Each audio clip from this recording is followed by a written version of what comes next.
Hello everyone, welcome to Andor Visits. In today's video, we'll be discussing some of the horror movies that rely on too much jump scares.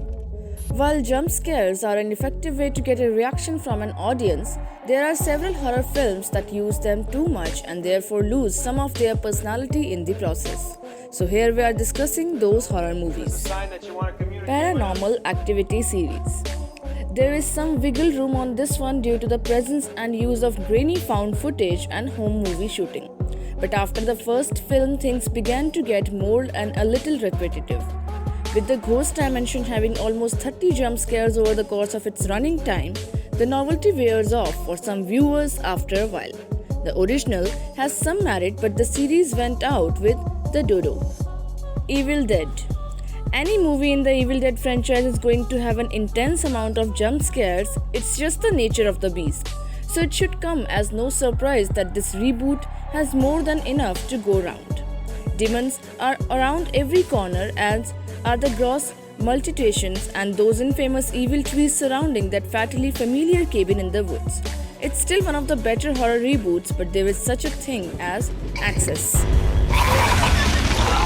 The Conjuring sequels. Speaking of gratuitous, this series and its spin-offs are related material wouldn't nearly be as popular as they are without their jump scares. With that in mind, the film inspired by The Haunting investigated by Ed and Lauren Warren definitely play better off atmosphere and environment. Of course, to say a certain sinister doll isn't responsible for most of the ticket sales might be the untrue. Insidious sequels. The first Insidious film was a brilliant take on the haunted house genre with the just right amount of jump scares that kept the viewer alert. The sequels, on the other hand, upped the ante with more spirits and scares as the series went deeper into the further. The result was definitely unnerving and unsettling, but at the same time, it lost what made the first one distinct.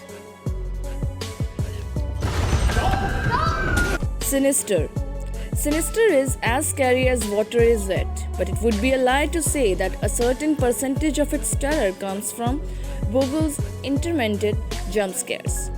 In all honesty, there are few places in this film that a demon isn't ready to jump out and scares the audience. Still, it's nothing compared to the final entry on the list.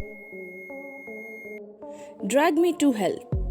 Brought to fans by the director of The Evil Dead, Sam Raimi, this film is a veritable buffet of jump scares at the drop of a hat. From creepy old ladies to demons possessing goats, it holds nothing back in its scares to the point it practically becomes obnoxious. It's scary enough, but the film knows absolutely nothing about the word subtle.